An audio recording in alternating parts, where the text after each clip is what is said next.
India live TV, सच सबसे आगे। नमस्कार, लाइव टीवी आप देख रहे हैं, आपके साथ मैं हूं आदित्य कुमार। महाराष्ट्र में अभी भी क्या आदित्य ठाकरे का जलवा कायम है? क्या अभी भी उद्धव गुट को ही असली शिवसेना लोग मान रहे हैं? चुनाव आयोग ने तो मानने से इंकार कर दिया है। चुनाव आयोग ने सारी जो चीजें हैं वो शिवसेना की, वो उद्धव गुट को नहीं बल्कि एकनाथ शिंदे गुट को दे दी हैं। यानी चुनाव आयोग के तौर पर देखा जाए तो एकनाथ शिंदे का गुट ही असली शिवसेना है। लेकिन क्या शिवसैनिक अभी भी उद्धव ठाकरे के साथ हैं? क्या शिवसैनिक अभी भी अपनी पुरानी शिवसेना जो है उसके साथ हैं? यह सवाल बहुत बड़ा है। कुछ तस्वीरें सामने आई हैं। ये तस्वीरें दर्शा रही हैं किस तरीके से चुनाव प्रचार के दरमियान आदित्य ठाकरे की जनसभा में, रोड शो में लोग ही लोग दिखाई दे रहे थे और सामने भारतीय जनता पार्टी का कार्यालय था। उस कार्यालय के पास भी हुजूम दिख रहा था और आदित्य ठाकरे का जलवा दिख रहा था। यानी यह भी प्रतीत हो रहा था कि आदित्य ठाकरे इस बात को साबित कर रहे हैं कि हां, अभी भी उनका जलवा कायम है। देखिए, उन्होंने बाकायदे तस्वीरें साझा की और तस्वीरें साझा करते हुए ट्वीट क्या किया है, पहले मैं ट्वीट क्या किया वो बता दूं, फिर तस्वीरें भी आपको दिखाऊंगा। देखिए, लिखा है कि आज मैं कस्बा उपचुनाव में महाविकास अघाड़ी के अधिकृत प्रत्याशी रविंद्र धांगेकर के प्रचार प्रसार के लिए आयोजित रोड शो में शामिल हुआ।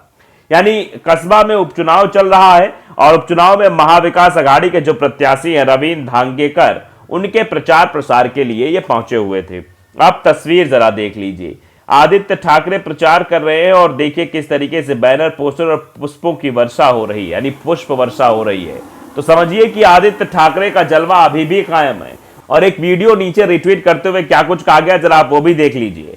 नवनाथ चौहान लिखते हैं कि इलाका किसी का भी हो, धमाका हमारा ही होगा। मैं वीडियो 18 सेकंड का आपको दिखाना चाहूं जिसमें शोरगुल को आप सुनिएगा। उस शोरगुल से भी आपको आदित्य ठाकरे की लोकप्रियता का अंदाजा हो जाएगा। साथ ही साथ आपको यह भी पता लग जाएगा कैसे भारतीय जनता पार्टी के कार्यालय के सामने से निकली हुई रैली में किस तरीके से आदित्य ठाकरे को समर्थन मिल रहा था। जरा वीडियो देख लीजिए पहले आप।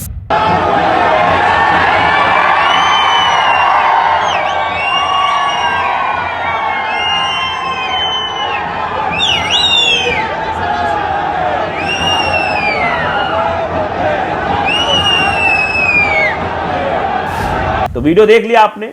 वीडियो में साफ तौर पर दिखाई दे रहा है कि उद्धव ठाकरे के बेटे आदित्य ठाकरे की इस रैली में किस तरीके से लोगों की भीड़ उमड़ पड़ी और कैसे लोगों का समर्थन उन्हें प्राप्त हो रहा है। आप अंदाजा लगाइए, बहुत विरोध हुआ, हर जगह विरोध हुआ, लेकिन फिर भी ये तस्वीरें निकलकर सामने आई। आपने देखा कि महाविकास अघाड़ी की सरकार को गिराने के लिए पहले गुजरात, फिर असम और उसके बाद विधायकों का गुट अलग हो जाना, एकनाथ शिंदे के साथ चला जाना, एकनाथ शिंदे का मुख्यमंत्री बन जाना बीजेपी के समर्थन से, और फिर उसके बाद पूरी कमान लेने की कोशिश लगातार जारी रही कि शिवसेना की पूरी कमान ले ली जाए। लेकिन यह कहा जाता है कि आप लोगों का मन जीतते हैं या लोगों का मत? लोगों की संख्या, विधायकों और सांसदों की संख्या से आप महान बन जाते हैं या फिर जनता की जो है संख्या से महान बन जाते हैं? आप देखिए, विधायक और सांसद तो जनता ही चुन के बेचती है। अब विधायक और सांसदों की संख्या तो एकनाथ शिंदे गुट के पास है। शायद यही वजह थी कि एकनाथ शिंदे को चुनाव आयोग ने कह दिया कि भैया जाओ, तुम असली वाली शिवसेना हो। लेकिन चुनाव आयोग को भी शायद इस ओर ध्यान देना चाहिए था कि भैया जनता ने ही तो बनाया है। उद्धव ठाकरे और बाला साहेब ठाकरे की तस्वीर के आधार पर शिवसेना को वोट देने वाली जनता है। और अगर जनता साथ दे रही है उद्धव ठाकरे का, जनता साथ दे रही है आदित्य ठाकरे का, तो फिर आने वाले चुनाव में जो भी चुनाव चिन्ह मिलेगा उसके आधार पर जब चुनाव मैदान में शिवसेना का दूसरा गुट, या कह लीजिए उद्धव ठाकरे जो नई पार्टी बनाए, जो चुनाव चिन्ह मिले उनको, उस आधार पर उतरेंगे तो फिर जनता उनके समर्थन में चली जाएगी। वैसे उद्धव ठाकरे के लिए बहुत बुरा दौर चल रहा है।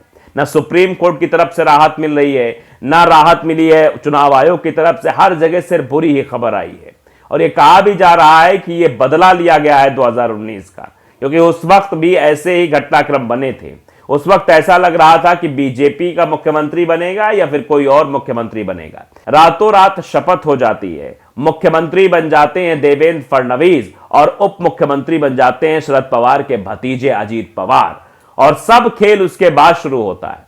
फिर पता लगता है कि इस्तीफा देना पड़ जाता है और महाविकास अघाड़ी बन जाता है, जिसमें एनसीपी, कांग्रेस और शिवसेना शामिल होकर सरकार बना लेती है और मुख्यमंत्री बनते हैं कौन? उद्धव ठाकरे।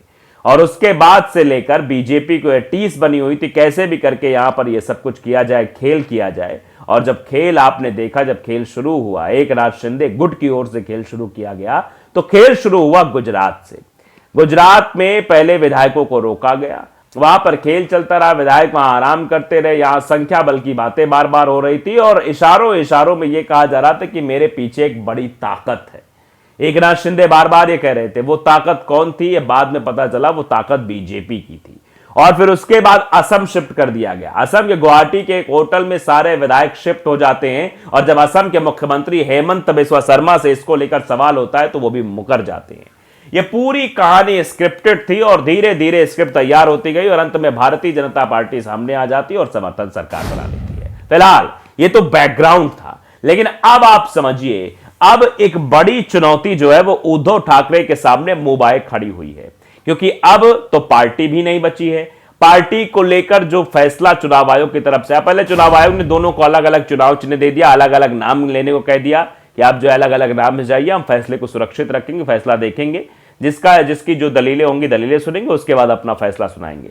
और जब चुनाव आयोग ने फैसला सुनाया तो उद्धव के रातों की नींद जरूर उड़ गई होगी, क्योंकि चुनाव आयोग का जो फैसला आया वो फैसला ये था कि भैया शिवसेना जो है वो एकनाथ शिंदे गुट को दी जाती है।